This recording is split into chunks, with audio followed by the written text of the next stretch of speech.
अगर कोई visa consultant आपका इस हवाले से आपके साथ फ्रॉड करता है या आपके पैसे आपकी रकम हथिया लेता है, कोई भी इस तरह का आपके साथ मामला पेश आता है कि कोई बंदा कहता है कि आपका वीजा लगवा देता हूं, आप इतने पैसे दे दें, और बाद में वो आपके साथ फ्रॉड हो जाता है, या कोई बंदा ऐसा करता है कि आपको कहता है कि मैं फलां जॉब आपकी लगवाऊंगा, और जब आप वहां पे जाते हैं तो ऐसा कुछ नहीं होता।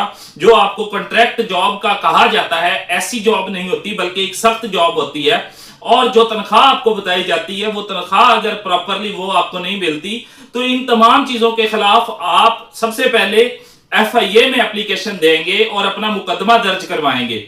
और अगर FIA आपका मुकदमा दर्ज नहीं करती तो आपने बिल्कुल इस हवाले से नहीं घबराना। आपके पास एक रेमेडी अवेलेबल है कि आपने जिस तरह आम पुलिस FIR नहीं देती और लोगों के साथ पुलिस मिल जाती है, तो फिर अदालत जो है, अदालत में 22A 22B की पिटीशन दायर की जाती है और मुकदमा दर्ज करवाया जाता है। इसी तरह आपने अदालत में रिट दायर करनी है और आपका मुकदमा दर्ज होगा, हर सूरत आपका मुकदमा दर्ज होगा, और जो आपसे रकम लूटी गई है वो आपकी रिकवर होगी। FIA पाबंद है हर सूरत आपका मुकदमा दर्ज करने का और आपकी रकम रिकवर करवाने का।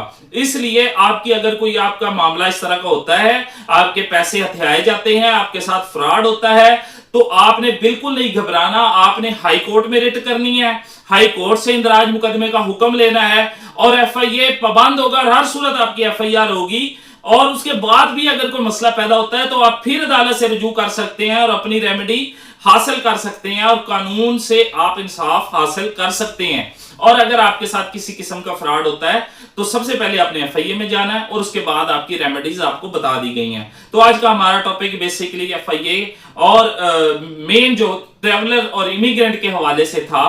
तो इंशाल्लाह नेक्स्ट लीगल नॉलेज की वीडियो के साथ हाजिर होते हैं। अगर इस हवाले से आपके साथ कोई फ्रॉड हुआ है या इस हवाले से आपके साथ कोई मामला दरपेश आया और आपको लीगली किसी किस्म की कोई रहनुमाई की जरूरत है जो इस वीडियो में मौजूद नहीं है, तो आप कमेंट में पूछ सकते हैं अगर आपको कोई इबहाम रह गया इस वीडियो के हवाले से। तो आज के लिए इजाजत दीजिए। अल्लाह ने